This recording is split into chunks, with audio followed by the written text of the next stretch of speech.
Have you ever been standing in the supermarket, ready to ask a simple question, but suddenly your mouth just freezes? Oh, absolutely, Mia. It's the worst feeling, isn't it? You know exactly what you want to say. Maybe, where are the carrots? Or, how much does this cost? Yes, but then you start worrying about the tense or the plural, and suddenly the cashier is just looking at you. Exactly. That moment of silence is panic-inducing. It is pure panic. And that's what we're tackling today, everyone. Hi, everyone. I'm Mia. And I'm Leo. Welcome to the English Blend. Today, we're diving into that specific feeling. That moment in an everyday situation, like the supermarket, where your English just disappears. Our episode is titled At the Supermarket, but it's really about how to move past that freezing moment and prioritize fluency. We want to help you sound natural, friendly, and just get the message out. Exactly. So, grab your coffee and let's get started. We hear this so often from learners, especially those around A2 or B1 level. They say, I study grammar every day, I know all the rules, but when I need to speak quickly, I can't. And the supermarket is the perfect test because the pressure is immediate. It's low stakes, but high speed, you know? It is. If you're at the register and the cashier asks, "Did you find everything okay?" you don't have 5 minutes to compose the perfect past simple sentence. You need to fire back instantly. Maybe just, yes, thanks. Or, I couldn't find the olive oil. Short, clear sentences. That brings us to our core idea today, the difference between fluency and accuracy. This is huge. A lot of learners treat these words as the same thing, but they are very, very different concepts. Let's start with accuracy. What does that mean in English learning? Accuracy is about correctness. It's about using the right grammar, the right verb tenses, the correct spelling, and the perfect pronunciation. If you're accurate, your sentence is grammatically perfect. The native speaker hears it and thinks, wow, that structure is flawless. This is often what we focus on in traditional school settings, right? Getting 100% on the grammar test. Yes, and that is important for building a foundation. Absolutely. You need those bricks. But then you have fluency. Fluency is about flow and communication. It's about how smoothly and quickly you can produce language without pausing too much. It's the ability to get your point across. Oh, that's one of our key phrases today. Get your point across means successfully communicating your idea, even if the grammar isn't perfect. It's focusing on the message, not the structure. If I say to the cashier, I need milk, please, that's fluent. The message is received. Now, an accurate sentence might be, I am requiring a container of dairy milk if you would be so kind as to point me in the appropriate direction. Oh dear. Nobody talks like that in a supermarket or anywhere. Exactly. And even though that second sentence is probably grammatically accurate, it lacks fluency and sounds unnatural. Fluency equals communication, not perfection. We have to keep repeating that idea. Communication is the goal. If the cashier understands you and gives you the milk, you have succeeded. Mission accomplished. And that success, that understanding, builds confidence faster than any perfect grammar exercise. The problem is, many people, especially diligent students, let the pursuit of accuracy actually block their fluency. This is where grammar becomes a roadblock, doesn't it? It absolutely does. When you are speaking, your brain is trying to do too many things at once. You're listening to the person, trying to understand their question. Maybe it's about the loyalty card. And then, while you are processing their words, you are also translating your answer from your native language. And then, the worst part, you are checking the translated answer for grammar mistakes before you even open your mouth. That internal proofreading process is the enemy of fluency.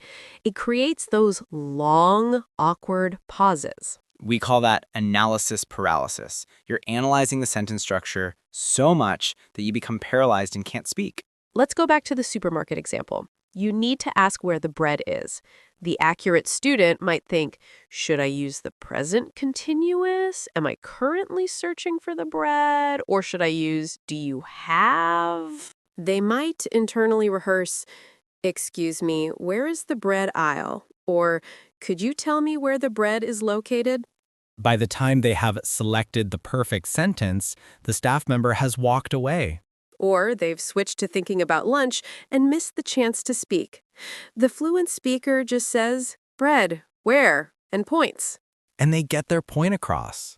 The communication succeeds, even if the grammar is slightly simplified or informal. That's the core lesson.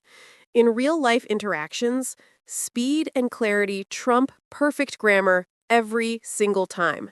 It's not the end of the world if you miss a preposition or use he instead of she for a moment.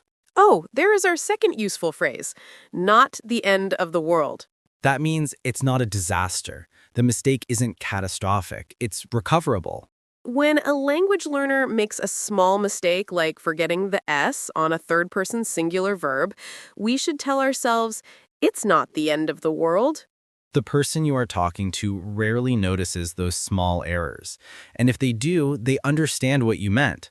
Unless you are sitting a high-stakes exam, focus on moving forward, not perfection. Think of language like driving a car. Accuracy is knowing exactly how the engine works and every traffic law perfectly. Fluency is just driving the car safely and smoothly from point A to point B. You don't need to be an engineer to drive. You need to be able to accelerate, brake, and steer without crashing. That's fluency.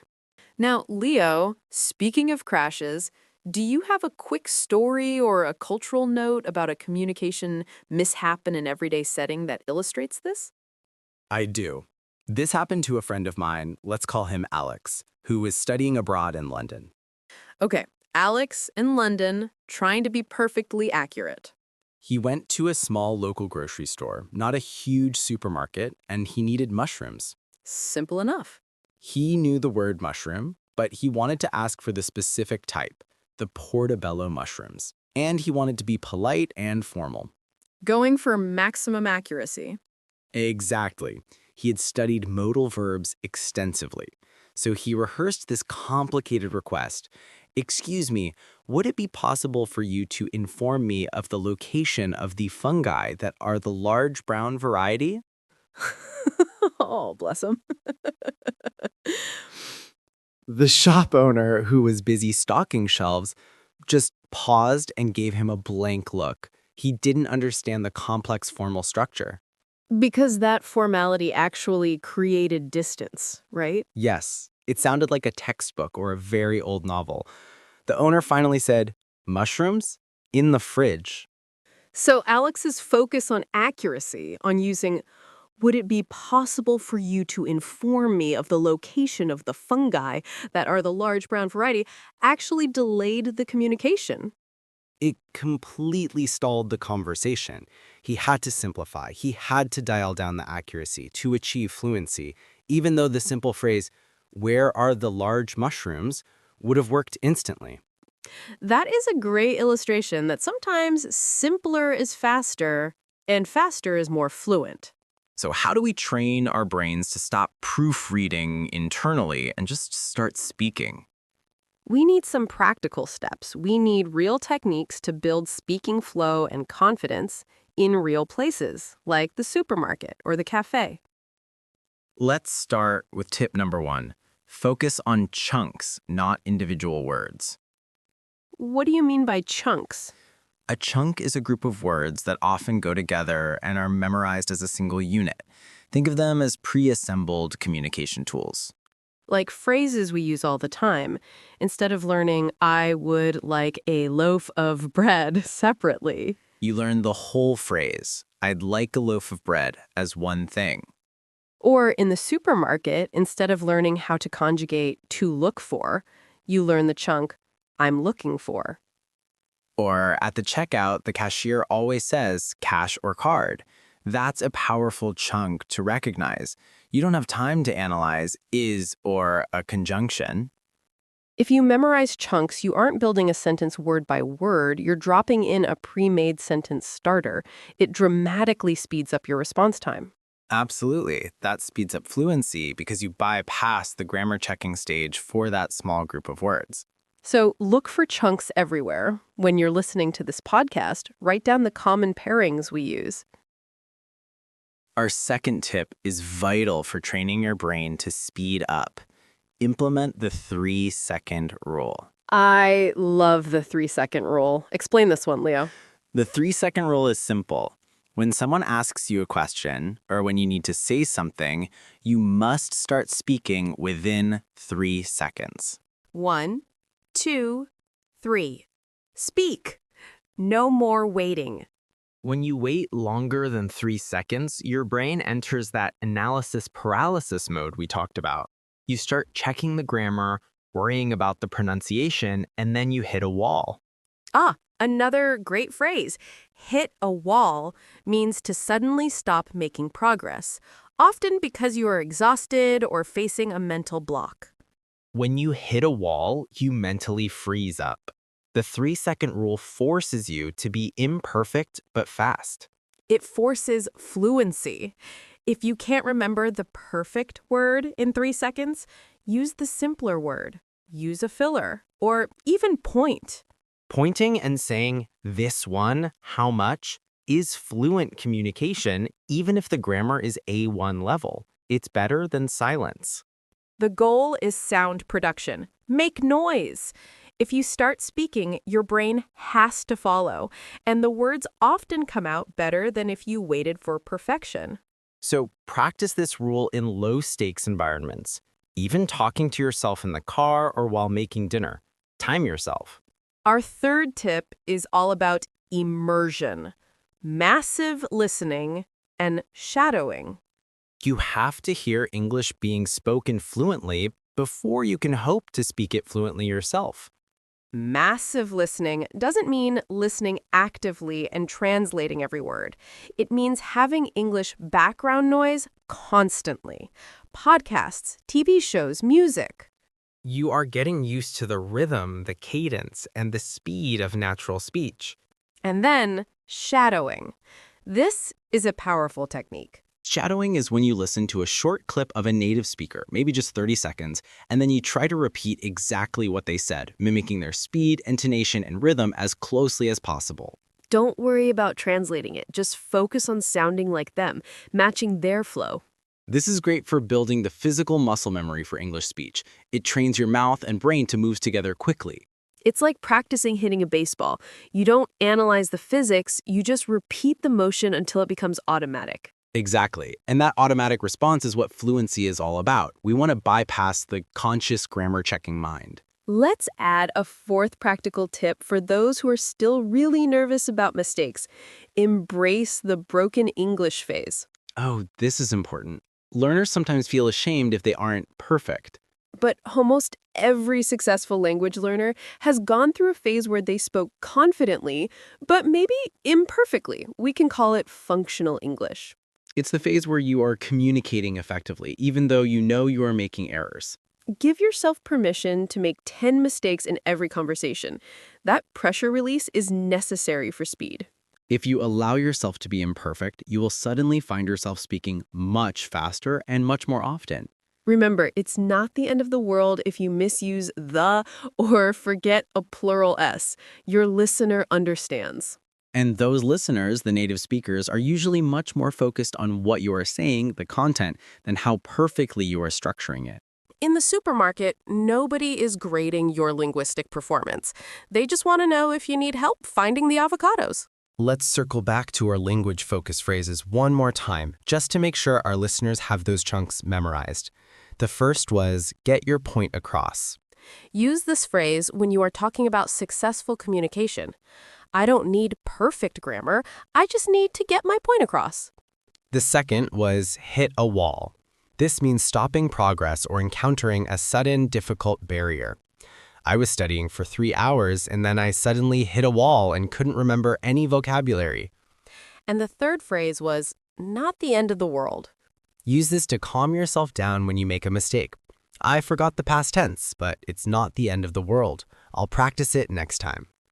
These are all phrases that help reinforce that fluency mindset, that communication is paramount. We talked about how grammar blocks fluency because the brain gets stuck in analysis paralysis. We need to train our speaking muscles to react instantly, like a tennis player hitting a ball back without overthinking the physics. And the only way to do that is through active use, even if it feels clumsy at first.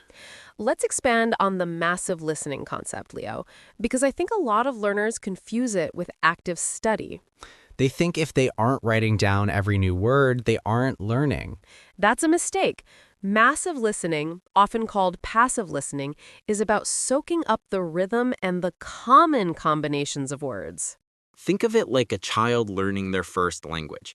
They hear millions of sentences before they construct their first perfect sentence. They don't analyze noun clauses. They just hear the music of the language. So when you're driving, put on a podcast like The English Blend. When you're washing dishes, turn on an English YouTube video. Even if you only understand 50% of it, your brain is still absorbing the flow. And that flow is what helps you when you only have 3 seconds to respond to the cashier in the supermarket. The cashier asks, "Do you have a loyalty card?" If you've heard that phrase thousands of times, even passively, the response, "No thank you," comes out without thinking. Your brain has already recognized the chunk and paired it with the most common response. Now, let's talk a little more about connecting fluency to everyday situations like the supermarket. When you walk into a store, immediately set a tiny communication goal for yourself. Don't aim for a 30-minute philosophical debate with the staff. Aim for one simple, successful interaction. Maybe you just ask where the water is. Or maybe you just ask for the time. Even just saying, "Excuse me, what time is a win. And when you achieve that small win, you reinforce the positive feedback loop. Speaking leads to success, which builds confidence, which leads to more speaking. It's a self-perpetuating cycle of fluency growth. What happens if you try to speak and the native speaker doesn't understand you? That's a fear a lot of people have. That is a very real possibility, and it's where many learners hit a wall and retreat into silence forever. But remember, it's not the end of the world. If they don't understand, the problem might not even be your grammar. It could be noise in the store, their hearing, your accent, or maybe they're just having a bad day. Your job is to try to get your point across using different tools. Tool 1. Simplify the language. If they didn't understand, "I need to purchase a kilogram of those large green apples." Try apples, green, large, 1 kilo. Tool 2. Use gestures. Pointing is a universal language. If you are looking for flour, point to the baking section. Tool 3. Use your phone or a picture. If you can't pronounce avocado, just show them a picture on your screen. Communication is flexible. We shouldn't limit ourselves only to spoken, perfect English. That flexibility is the hallmark of true fluency. It's problem solving in real time. Let's review our 4 practical tips for building this flexible, fluent mindset. Number 1, focus on chunks, not individual words. Learn phrases like, "How much is this?" or "Can I pay by card?" Number 2, implement the 3-second rule. Force yourself to respond quickly, prioritizing speed over perfection. Don't let your brain analyze. Number 3, massive listening and shadowing. Immerse yourself in the rhythm of English to train your ear and your mouth muscles. Number 4, embrace the broken English phase. Give yourself permission to make mistakes. It's not the end of the world. If you do these things, you will find that your fear of speaking in real situations, like chatting with the cashier, starts to disappear. You'll stop worrying about the grammar and just focus on making sure you get your point across. And once you stop worrying about grammar, the speed comes naturally, and that is fluency. Remember, fluency is not an advanced stage you reach after years of study. It is a mindset you adopt right now. Communication first. If you can successfully ask for and receive the milk at the supermarket, you are fluent enough for that task. Celebrate that small victory. Yes, and keep building on those small victories every single day. Practice your chunks, try the 3-second rule, and don't let those grammar rules hold you hostage.